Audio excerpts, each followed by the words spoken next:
dilaporkan, difitnah oleh klien kami karena ijazah palsu.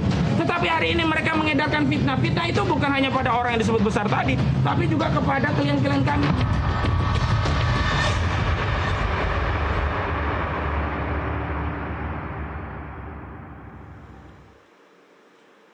Pemirsa, kasus ijazah Presiden ke-7 Joko Widodo terus diusut Polda Metro Jaya.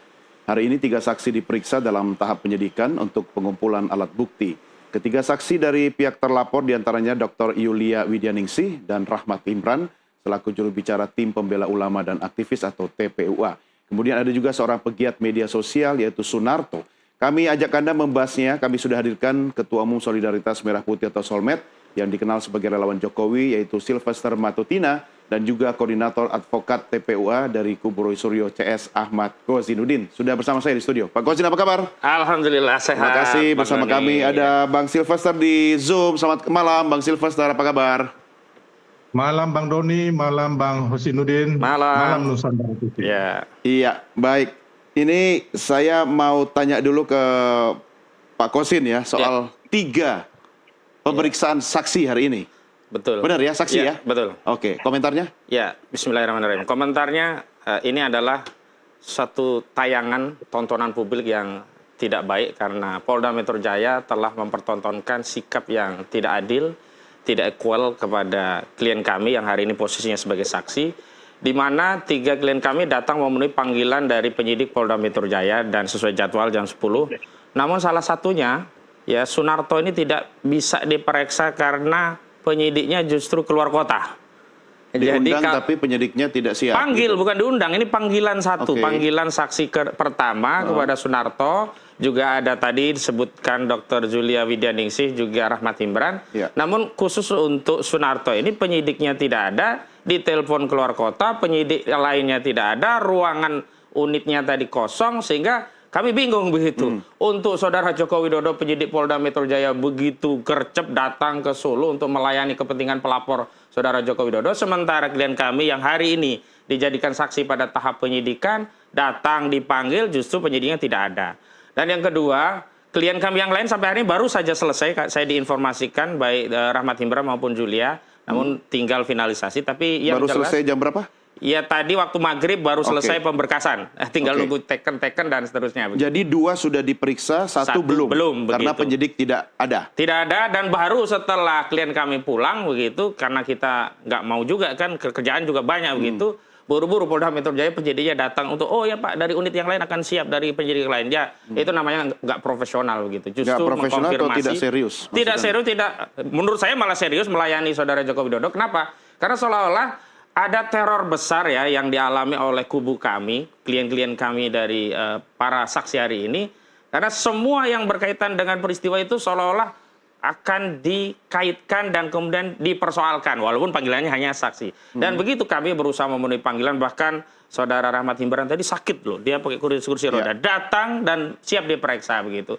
Tapi pada saat yang sama, Saudara Joko Widodo tidak datang ke Polda, diperiksa di Solo. Terakhir katanya tidak bisa keluar kota karena alasan kesehatan. Tapi belakangan justru kita ketahui menghadiri acara reuni-reunian di Yogyakarta yang juga di luar kota.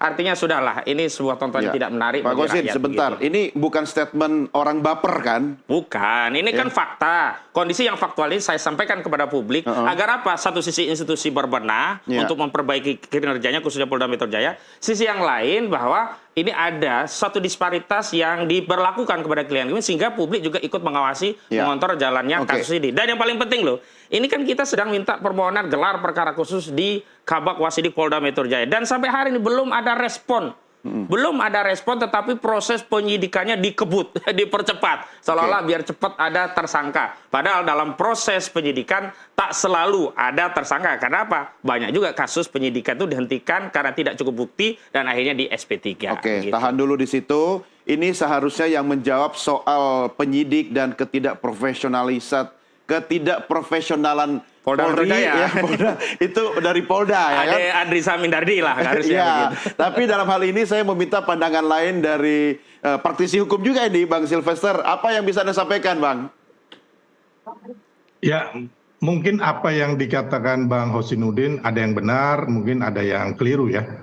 Saya sendiri mengalami waktu kemarin diperiksa di Polda Metro Jaya itu, saya juga menunggu hampir kurang lebih 2 jam lebih lah.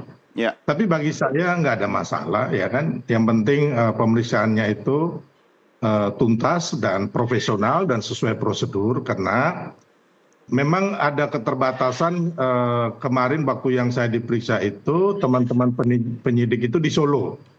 Ya, dan di Solo itu kenapa mereka ke Solo? Menurut hemat saya nih ya, saya nggak tahu nanti dari penyidik gimana, bahwa waktu itu yang mereka periksa di Solo itu hampir 12 saksi termasuk Pak Jokowi. Ya.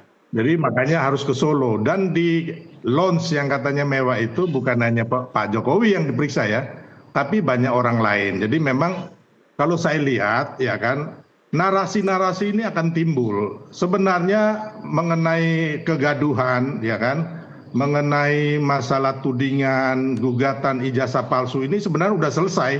Kalau istilah saya ini game over. Kenapa saya bilang game over? Karena memang penyelidikan di Mabes Polri ini kan sudah selesai, sudah kandas, ya kan, termasuk gugatan di PN Solo kemarin sudah ditolak atau NO, tinggal Sleman. Yang memang akan terjadi ini dengan penuh drama yang kayak begini, terus telenovela juga, baik itu tangisan dan tawa itu adalah nanti yang saat ini yang diselidiki oleh Polda. yang sekarang naik di Polda Metro Jaya atas pelaporan indikasi pidana penghasutan, indikasi pidana pencemaran nama baik, dan juga fitnah, termasuk penyalahgunaan Undang-Undang ITE yang dilaporkan oleh Bapak Insinyur Haji Joko Widodo dan teman-teman dari masyarakat, yaitu dari relawan dan juga dari teman-teman pengacara, dalam hal ini Pradi Bersatu. Jadi maksudnya Ya, Bang jadi kalau Silvester saya itu melihat- tangisan, air mata dan drama itu sudah mulai seperti statementnya Bang Kosim tadi itu. Sudah ada yang Kenapa kabur begitu? ke luar negeri, ya sudah ada yang cuci tangan, ya kan. Nah, jadi intinya bahwa menurut saya kita lihat saja lah, ya saya juga nggak perlu marah dengan statement dan Bang Hosinudin ataupun Mas Roy Surya. Saya tahap ini saya lagi menikmati, saya nggak perlu marah-marah juga gitu loh. Kita nikmatin aja, ya kan, bahwa nanti pastinya akan banyak tersangka, akan banyak terdakwa, dan juga setelah itu akan banyak narapidana yang masuk penjara gitu loh. Kok yakin sekali ini Bang yang saya bilang Silvester tadi bahwa- kayak udah jadi penyidik aja nih Bang? Nah itu saya malahan kalau Mas Roy lebih banyak lagi, dia penyidik, penasihat hukum, kemarin perancang busana. Nah ini kan juga dalam rangka ya mari kita sama-sama ya kan mendudukan sesuai porsinya aja. Kalau saya lebih melihat daripada drama-drama ini adalah yang saya bilang tadi, sebagai orang hukum juga biasanya, bukan saya peramal ya kan, apa yang terjadi mengenai pencemaran nama baik, fitnah ya kan, terus pelanggaran Undang-Undang ITE, penghasutan, biasanya hampir 100% itu akan ada penetapan tersangka, terdakwa dan narapidananya, itu udah hampir jelas ya. Ya, tapi kan Kalau kita tidak masalah boleh tuduhan melampaui ijazah palsu, proses ya hukum yang berlaku. Ya. ya. Tapi intinya biasanya yang terjadi di dunia hukum kita itu begitu. Tapi kalau tuduhan ijazah palsu ini di mana-mana ini kandas, Ya. ya. Bahkan 2 tahun lalu ada 2 gugatan di PN Solo dan Surakarta juga kandas, ya. Jadi kembali lagi ini yang saya bilang tadi, kalau mengenai tuduhan ijazah palsu sudah game over. Ya, Tinggal oke. kita melihat ya kan yang Bareskrim udah indikasi- selesai, kita fokus ke Polda gitu maksud Anda kan? Silakan Iya, komentar maksud saya Pak Kosim. begitu. Ya memang terlalu Telenovela banyak, telenovela terlalu banyak. banyak telenovela ya. Misalnya telenovela ada reuni-reunian, ada yang ngaku alumni UGM, kemudian tidak ada jurusan, ngakunya jurusannya ekonomi manajemen. Ini kan sinetron yang tidak lucu begitu. Tapi itulah telenovela yang hari ini dikembangkan, tidak fokus kepada persoalan yang hari ini dilaporkan oleh Saudara Jokowi tentang fitnah dan pencemaran. Dan bahkan saya melihat Saudara Joko Widodo itu seorang yang tidak ksatria atau bahasa langsung itu pengecut begitu. Kenapa begitu? Kenapa saya sebut pengecut? Dia merasa dirinya dihinakan sehina-hinanya, direndahkan serendah-rendahnya. Dia mengadukan ke Polda Metro Jaya. Harusnya cukuplah dia, pasalnya delik aduan. Dan dalam delik aduan itu harus limitatif. Ada orang-orang, siapa yang memfitnah dirimu? Siapa yang mencemarkan dirimu? Bukan kemudian buang badan. Dan hari ini ada 12 nama terlapor. Saudara Jokowi benar ada yang cuci tangan. Buang badannya di mana itu? Nah, Saudara Jokowi cuci tangan. Ya, saya tidak melaporkan orang, saya hanya melaporkan peristiwa. Begini ya, kalau itu delik umum, bolehlah dikatakan hanya melaporkan peristiwa. Apa peristiwanya? Pencurian. Pencurinya siapa ya? Tidak tahu. Tolong dicari siapa pencurinya. Ya jelas ada kehilangan barang. Ini pencurian. Tetapi kalau delik aduan, ada yang mencemarkan, ya sopo wonge, tunjuk hidung gitu loh. Sama persis kan hari ini misalkan ya, membangun narasi ada orang besar di balik perjuangan Roy Suryo dan kawan-kawan untuk mengungkap ijazah palsu ini. Tapi tidak berani tunjuk hidung, hanya bicara tentang narasi warna biru. Jangan-jangan studio ini warna biru adalah orang besar juga di balik ijazah palsu. Saya kan gede nih. Lah, apa iya, saya nah ini orang besarnya jangan-jangan ini begitu. Artinya begini, kalau memang gentleman fokus saudara Jokowi hadapi dan orang-orang yang di sekelilingnya ini menyingkir saja, nggak ada urusannya dengan masalah pencemaran ini tadi. Satu persatu ya, saya tolong diklarifikasi nanti baik. Pak Gosin ya. Ini kan kasusnya kan satu pencemaran nama baik, betul. Ya pasal 310 KUHP, betul. Oke, korek. Fitnah pasal 311, betul. Dan kemudian Undang-Undang ITE 27A, oke, 27A, 32 sama 35. Ya. Oke, saya minta teman-teman menyiapkan statementnya Pak Jokowi. Nanti mudah-mudahan sudah siap. Kalau sudah siap, oke, kita sama-sama dengarkan dulu pernyataan berikut ini. Begini, jadi yang saya laporkan itu adalah peristiwa mengenai dugaan pencemaran nama baik dan fitnah. Gitu. Jadi saya tidak melaporkan nama. Kemudian ada tindak lanjut penyelidikan dari Polri dan muncul nama-nama itu. Jadi sekali lagi yang saya laporkan adalah peristiwa dugaan pencemaran nama baik dan fitnah. Berarti munculnya Pak Abraham Samad itu juga bukan dari Pak Jokowi? Bukan, itu karena proses penyelidikan yang ada di Polri. Jadi Pak Jokowi melaporkan peristiwanya, bukan nama-namanya. Ini masih 310 sama 311. Di mana soal buang badan orang besar tadi? Peristiwa, kalau itu delik umum tadi saya sebutkan, kalau pencurian bisa peristiwanya. Tapi kalau sudah fitnah, penyidik itu harus tanya, siapa Pak yang memfitnah dirimu? Nggak bisa penyidik kemudian mengambil tanggung jawab, kemudian penyidik yang kemudian rasa-rasa dia jadi Jokowi, oh berarti dia yang memfitnah, dia yang mencemarkan. Nggak bisa, pasal fitnah itu delik aduan sangat subjektif. Walaupun tidak fitnah, itu subjektif. Misalnya ada orang hitam, kemudian dikatakan, kamu hitam loh, itu bisa pencemaran, tapi subjektif. Tergantung orang yang dikatakan hitam tadi, ya dia merasa tersinggung atau tidak. Tapi sekali lagi, kalau kita bicara fitnah, bicara tentang pencemaran, itu harus terlihat subjektifnya itu siapa. Definitif. Nah hari ini, dia mengatakan hanya peristiwa, tapi kemudian muncul 12 nama. Justru yang saya tangkap ini... Nama itu muncul dari Polda kan? Nah iya, justru ini saya tangkap Jokowi cuci tangan, kasih ya laporan, kalian bekerjalah. Nanti nama-nama kalian yang cari lah. Setelah itu bisa jadi nanti saudara Jokowi karena delik aduan dia mundur, pergi. Lalu yang bertarung ya siapa? Sylvester Matutina, ya semua relawan-relawan Projo. Nanti diadu domba dia dengan TPUA, dengan anak bangsa lainnya. Ini kan sementara dia kan? pergi. Nah bisa Asumsi. terjadi begitu. Karena itu kalau dia memang gentleman, fokus hadapi. Dan tadi saya tegaskan kami masih menganggap ijazah saudara Joko Widodo itu masih konon diserahkan penyidik. Karena tadi waktu pemeriksaan juga tidak ditunjukkan kepada saksi-saksi yang diperiksa. Dan kami pada saat pemeriksaan Roy Suryo juga akan minta mana ijazah yang katanya disita tadi. Baru kita bisa percaya. Begitu. Kan selama ini narasinya hanya versi Jokowi, versi polisi, tetapi justru orang yang berkepentingan ingin melihat langsung tidak pernah kan ditunjukkan. Nanti semua di pengadilan, semua akan buktinya dibuka. Polisi belum pengadilan, masih lama, itu juga ditunjukkan. Buktinya kuasa hukum Jokowi bukan pengadilan juga ditunjukkan. Buktinya 11 media yang diundang ke rumah Jokowi bukan pengadilan juga ditunjukkan. Itu kan berarti ada framing seolah-olah udah ditunjukkan kemana-mana asli. Tetapi kepada orang yang punya kompetensi untuk meneliti ijazah itu tidak mau ditunjukkan. Kenapa? Mungkin saja khawatir bahwa ijazah itu memang bermasalah. Asumsi kan? Iya. Oke, Bang Sylvester, komentar. Ya, jadi gini, memang yang dikatakan Pak Jokowi itu yang dilaporkan adalah peristiwa pidana, peristiwa indikasi pidananya, ya kan, yang mana terangkum dalam video-video, ya kan, yang diserahkan kepada Polda Metro Jaya. Dan dari situ seperti halnya saya nggak ikut ya waktu pemeriksaan Pak Jokowi, pelaporan itu atau Pak Jokowi. Tapi kalau saya aja sebagai saksi, itu atas peristiwa video itu ditanyakan. Ini Bang Silver bertemu sama siapa? Ini ngomongnya bagaimana?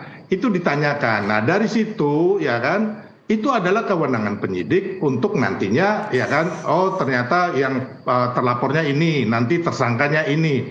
Itu kan bagian dari pengembangan, bukan juga kita yang saya nggak tahu ya kalau umpama, karena saya bukan pelapornya. Intinya waktu saya jadi saksi, itulah pengembangan dari penyidik yang Misalnya gini dilakukan. Bang Silver, misalnya nih contoh nih ya, misalnya saya kemudian merasakan ada pencemaran atau fitnah. Kemudian saya mendapatkan fitnah itu melalui konten di media sosial. Tapi saya tidak kenal. Tapi saya kan bisa menunjuk atau merujuk kepada orang yang menyebutkan itu, misalnya ciri-cirinya seperti ini, pakai baju ini, atau mungkin inisialnya kalau saya bisa tahu. Kenapa? Nah, justru inisial itu sudah muncul dari kuasa hukum Jokowi. Sementara Jokowi tidak mengakui. Ini siapa yang dusta? Oke, kuasa silakan. hukum Jokowi yang dusta karena menyebutkan inisial ada 5, atau saudara Jokowi yang buang badan kepada kuasa hukum dan kepada penyidik serta elemen anak bangsa, dia tidak mau menunjukkan kejati dirinya bahwa lo yang nyemarin gua, lo yang mencemarin gua, lalu dibuang badan Ya, begitu. istilahnya Pak Gosin buang badan. Gimana Bang Silver? Enggak ya, karena namanya hak Pak Jokowi sebagai pelapor, ya kan. Tentunya di dalam pemeriksaan awal itu ada timbul nama-nama pelapornya. Setelah itu ketika keluar diadakan konferensi pers, disebut nama pelapornya, nggak jadi masalah kok. Itu nggak ada menyalahi undang-undang ya kan. Jadi kembali lagi menurut saya, kita kembali saja ke pokok materi perkara yang ada sekarang ini, ya kan. Jadi benar-benar yang kita, kalau Bang Kosinudin keberatan dengan katanya Pak Jokowi buang badan, kan bisa aja di pra-peradilan ataupun digugat dengan hal yang lainnya gitu loh. Ya. Saya pikir kita nggak perlulah dalam hal ini tidak mencerdaskan bangsa kita mengenai proses yang ada. Silakan Abang dan teman-teman lakukan gugatan gitu loh.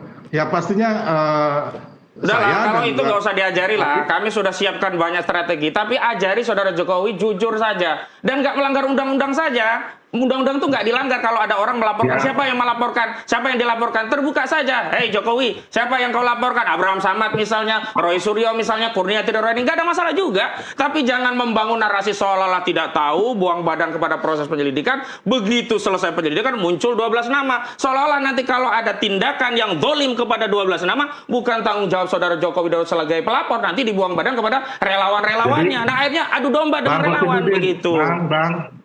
Anda nggak perlu merasa hebat mengajarkan Pak Jokowi ya. Saya juga tidak nggak enak merasa juga hebat terhadap ngomong saudara. Jadi Anda. saudara tadi jangan ngajari saya langkah hukum yang perlu saya tempuh dan tim saya. Itu pesan saya. Kamu tuh udah menang berapa banyak perkara? Kamu nggak usah ngajari saya. Nggak perlu menang. Saya bicara kebenaran. Kebenaran tidak peduli siapa menang kalah. Saya juga Tapi bicara harus ditegakkan. kebenaran. Itu Ya, pesan ini, moralnya. Oke, gantian. Kalau Saya kebenaran Bang dimenangkan Merah Putih dengan yang menegakkan intervensi kebenaran. kekuasaan, Jadi tidak bernilai. Ya. Dan rakyat Bang Gosin. semuanya akan melihatnya. Ya, gantian biar dijawab dulu. Anda Nanti saya beri fokus aja. kesempatan menjawab. Silakan, Bang Silver, silakan.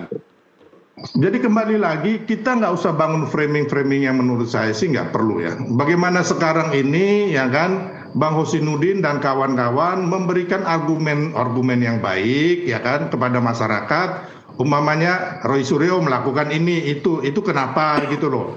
Jadi daripada kita melebar kepada hal-hal yang Nggak usah Anda mau ngajari mengajarkan kami lah. presiden dua Silakan kali. berstatement. Saya paling tidak suka diajari orang lain yang sok lebih Anda tahu ini dari saya. katakan Anda ngomong Pak Statement Jokowi saja aja yang Jokowi. langsung. Ke pokok gini masalah. loh, Anda sebagai manusia beradab, tolonglah hormati orang Kalau lain. hormati saya Kalaupun juga nggak usah Anda ngajari berbuat. saya. Saya hormati Anda. Ya Saya udah panggil fokus aja kepada Anda masalahnya. Bang Hosinudin. Tidak perlu bicara tentang harusnya. Jadi Anda nggak perlu mengajari presiden 2 kali. Anda siapa? Anda Loh, bukan. saya tidak pernah Anda mengajari presiden Anda. Saya Republik fokus kepada saudara Joko Widodo. Anda Saudara nggak bukan usah kuasa hukum saudara nggak Joko usah- Widodo. Nggak usah ngomong gede, Hosinudin. Anda ya juga kan? nggak usah Kau ngomong bukan besar, siapa. Sylvester. Ya, jadi intinya kau nggak perlu, kau bukan orang hebat di Republik Kau juga ini. bukan orang biasa. Presiden Jokowi, Kau orang biasa. dia Kau kalau bukan menjadi orang hebat. presiden, Ya, Dia lebih Bapak-bapak. tahu hukum daripada Anda. Ya, Bapak-bapak, Intinya itu. kalau seperti ini penonton kita tidak akan mendapatkan manfaat atau informasi. Sebentar ya, saya mau tanya satu hal dulu ke Bang Silver. Artinya langkah-langkah yang dilakukan oleh Polda Metro Jaya menurut Anda dari kacamata Anda sebagai praktisi hukum, ya kan, itu sudah tepatkah? Kemudian kalau sudah tepat, reasonnya apa menurut Anda? Sudah sangat tepat, ya kan, termasuk Mabes Polri sudah sangat profesional, sudah sangat tepat, karena apa yang dilakukan sekarang ini sesuai prosedur hukum yang berlaku, gitu loh. Nggak ada diistimewakan, makanya saya bilang tadi pemeriksaan di Solo, karena memang yang diperiksa banyak orang, mereka harus terbang ke sana, gitu loh. Terus kemarin itu memang Pak Jokowi dalam tahap pemulihan, ya kan beliau diobservasi oleh dokter. Memang bisa beliau katakanlah jalan di seputar Solo. Tapi kalau harus naik pesawat, ya kan ada orang yang ketika diobservasi itu dokter mengatakan nggak boleh. Contohnya ibu yang hamil atau ada orang dengan kasus-kasus sakit apa gitu kan. Nah ini juga kita nggak tahu. Tapi intinya waktu pemeriksaan di Polda Solo itu, Polres Solo itu banyak orang lain juga diperiksa di lounge itu. Jadi bukan hanya Pak Jokowi yang diistimewakan. Tapi kalau menurut saya nggak bagus lah membangun framing-framing seolah-olah Pak Jokowi diistimewakan gitu loh. Terus Soal Pak nama Jokowi itu kemudian muncul dari Polda, tidak disebutkan oleh Pak Jokowi, Pak Jokowi tidak menuding, kata Iya. Pak Gosin seolah buang badan begitu, Anda setuju nggak?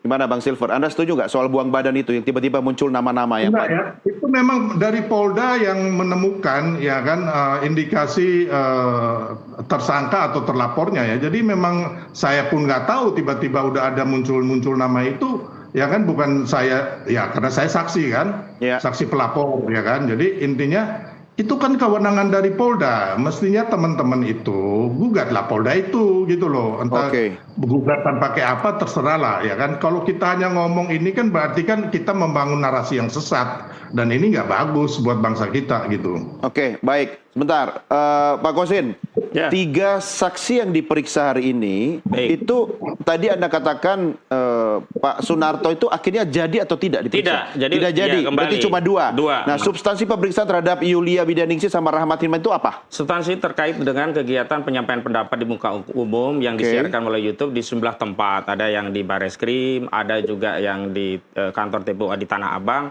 dan ada di sebuah stasiun TV swasta nasional begitu. Oke. Itu substansinya itu dikaitkan dengan peristiwa yang saat ini disidik oleh Polda Metro Jaya, yakni dugaan fitnah, pencemaran, kemudian kabar bohong, kemudian pidana sara, kemudian penghasutan, juga 3235 Undang-Undang ITE yang ancamannya 8 tahun dan 12 tahun penjara. Mereka kapasitasnya sebagai apa? Dua Sebagai saksi saksi, ini? sebagai Sebagai saksi. saksi. Profesinya apa? Profesinya, jadi kalau kita bicara profesi, yang Bu Dokter Julia itu kan aktivis dia, nggak aktif lagi menjadi dokter. Kemudian untuk Sunarto itu dia YouTuber. Kemudian untuk Rahmat Himran dia aktivis TPUA-nya begitu. Oke, jadi Rahmat aktivis TPUA. Ya, ya. Kalau Yulia sendiri? Dia orang yang sering diundang oleh TPUA begitu. Oke. Sementara YouTuber kita belum diperiksa ya? Belum diperiksa, Oke. betul. Apa komentar Anda kalau melihat substansi hasil pemeriksaan hari ini? Ya, yang jelas begini ya, kasus ini terasa berat ya, bobot politiknya itu berat sekali. Jadi kalau bicara ada nuansa politik dalam kasus ini, saya katakan benar.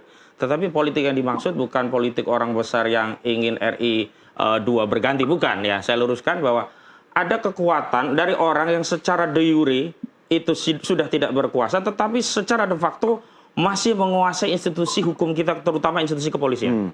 Dan kekuatan itulah yang digunakan untuk melakukan sejumlah tindakan meskipun dikritik oleh masyarakat yang ujungnya jelas memenjarakan warga negara, rakyatnya. Anda nuduh polisi di bawah kendali. Bukan nuduh, saya sebut saja polisi begitu. Oke. Masih di bawah kendali Saudara Joko Widodo. Polisi Karena- juga mana mau dituduh kayak begitu, Oh toh, iya, Pak? kalau mereka tidak mau ya silakan. Tapi ini analisa saya simpulkan bahwa institusi polisi hari ini masih di bawah kendali Saudara Joko Widodo yang secara de jure bukan presiden, tapi secara de facto masih menguasai lini-lini institusi kepolisian kita. Iya. Sehingga- Kenapa Anda masuk ke ruang politik kalau kita bicara ini ranah hukum? Nah justru itu, kalau kita bicara penegakan hukum, itu adalah ranah hukum. Tetapi ya goodwill tentang kebijakan policy dalam penegakan hukum, itu ranahnya politik. Kenapa? Institusi hukum itu di bawah kendali otoritas politik. Iya. Otoritas politik ini yang punya kekuatan untuk membuat warna hukum kita itu seperti apa. Sayangnya hari ini ya institusi politik kita itu belum dikuasai secara penuh oleh seseorang yang hari ini menjadi presiden secara de jure. De Iya. facto-nya masih berbagi kekuasaan dengan Saudara Joko Widodo. Dibuktikan dengan kasus ini semestinya tidak perlu atau tidak bisa naik ke penyidikan. Karena jelas ini kan terkait dengan penyelenggaraan kebebasan bernegara dalam konteks menyampaikan pendapat di muka umum. Lalu kritik itu dinarasikan sebagai kejahatan. Setelah dinarasikan sebagai kejahatan, fitnah, pencemaran, keroyoklah ini ya anggota-anggota kubu Jokowi ini membuat laporan banyak-banyak keroyokan ini gitu loh. Dan kalau mereka mengatakan akan jadi tersangka, ya wajar mereka sudah menakar bahwa entitas institusi Polri masih di dalam kendali mereka dan kemudian mereka berani menyatakan ujungnya adalah tersangka, ujungnya terpidana. Walaupun dalam proses hukum Dalam penyidikan berhenti karena tidak ditemukan alat bukti itu biasa. Iya. Buktinya ada SP3. Ya, itu bisa terjadi kan? Itu bisa terjadi. Tapi kan masih tetapi proses. ketika ada prejudice yang tadi dikatakan akan ada tersangka dan seterusnya, lah kami kemudian mengaitkan dengan apa yang kami rasakan di lapangan. Oh, wajar. Ya, tapi Mereka belum. begitu. Kan belum final, Nah, belum karena itu inkrah melalui juga. stasiun ini saya harus kencangkan suara ini agar tidak terjadi. Karena kita ingin institusi polisi kita lurus. Ya, benar-benar menjadi penegak hukum, bukan menjadi alat kekuasaan. Atau jangan-jangan Anda menggencangkan narasi tadi karena ada indikator Anda akan salah atau kalah begitu? Oh tidak, persoalan salah, kalah, dan seterusnya itu hal yang biasa bagi seorang advokat. Tapi kalau kita ingin bicara tentang kebenaran, keadilan, maka ada proses, prosedur, dan substansi itu harus sejalan. Tidak hanya kita mengejar substansinya demi kebenaran dan keadilan, tapi proses, tahapan, dan prosedur itu diloncati. Misalnya dalam kasus pengungkapan penyelidikan naik ke penyidikan. Kan sudah ada proses gelar perkara khusus di Bareskrim, hasilnya belum keluar. Kok kenapa ini tiba-tiba naik ke penyidikan? Padahal kalau kita bicara logika sederhana, tidak mungkin ada pencemaran dan fitnah ijazah palsu sebelum dibuktikan ijazah itu memang asli. Sementara kasus yang berkaitan dengan penyelidikan ijazah yang asli tadi dilaporkan palsu belum selesai. Tadi Ijazahnya dikatakan sudah katanya kan disita. game over ya. Lah justru kalau dalam tahapan prosedur penegakan hukum ini bukan game over, baru Oke. awal, baru Ya, awal. gitu. Tahan dulu. Kesempatan sama saya berikan. Bang Silver, silakan. Komentar Anda. Ya, makanya saya bilang tadi, Bang, ini kan pengembangan, ya kan? Pak Jokowi dan teman-teman yang melaporkan itu memberikan video-video dari peristiwa yang terjadi. Nah, dari video-video itu tentunya penyidik, ya kan, melihat, oh ternyata ada yang ngomong begini, ya indikasinya mungkin fitnah atau pencemaran nama baik atau manipulasi undang-undang ITE lah, pengasutan lah. Makanya akhirnya ada nama-nama yang hari ini ya kan diperiksa juga sebagai saksi gitu loh. Jadi nggak ada, Pak Jokowi juga melaporkan 3 nama ini, Yulia kah, Sunarko kah, Pak Jokowi juga nggak tahu, kami juga nggak tahu ya kan. Tapi itu kan kewenangan daripada proses penyidikan gitu loh. Tapi yang kemudian menurut Pak Jokowi yang dianggap mencemarkan nama baik beliau dan melakukan fitnah, siapa sih Bang Silver? Ya kalau kita lihat sih ya Roy Suryo Rismond dan lain-lain ya yang benar-benar kita lihat indikasinya sangat kuat gitu loh. Tapi yang begini lagi, saya mau betulkan sedikit ya kan. Sebenarnya mereka ini menuduh ijazah orang palsu, makanya kalah terus. Kenapa? Mereka tidak mempunyai bukti ijazah yang asli ini, yang original ini mereka nggak pernah meneliti, ataupun ijazah palsu yang original. Yang diteliti Roy, makanya saya bilang sampai hari ini saya mengatakan bahwa penelitian dan pembuktian dari Roy CS ini kosong, nol besar. Kenapa? Yang diteliti itu adalah ijazah digital yang ada di media sosial. Yang itu Dan belum ini tahu tidak asli bisa atau palsu begitu. dijadikan alat bukti gitu loh. Yang benar itu adalah ijazah asli yang sudah diteliti oleh Laboratorium Forensik Mabes Polri yang hasilnya identik dengan 3 ijazah asli teman Pak Jokowi. Terus yang lebih membingungkan lagi, tuduhan ijazah palsu ini pertama ditujukan kepada UGM. Berarti yang dipalsukan sebelum tahun 2005 ketika Pak Jokowi nyalon wali kota. Tiba-tiba muncul lagi tuduhan ijazah palsu oleh Pasar Pramuka tahun 2012. Jadi ini sama sekali kosong gitu loh, Bang Hosinuddin ya. Jadi Anda harus membuktikan, Anda yang mendalilkan, ya kan? Anda kalian yang menuduh orang, kalian harus buktikan dulu gitu loh. Nggak bisa seenaknya kalian menuduh-nuduh orang, memfitnah orang gitu loh. Terus habis itu kalian harus minta Pak Jokowi itu menunjukkan ijazahnya. Saya katakan lagi, nggak ada satu produk unggulan satu produk undang-undang di Republik ini mengharuskan seseorang itu memberikan informasi pribadinya, nggak ada. Termasuk tokoh nasional seperti mantan presiden begitu. Oh itu waktu menjabat sebagai penyelenggara negara. Sekarang Pak Jokowi sudah bukan penyelenggara negara. Terus mereka mengatakan bahwa Pak Jokowi di Danantara. Menurut Undang-Undang Kementerian BUMN yang baru, ya kan, penyelenggara BUMN itu bukan penyelenggara negara. Itu udah clear.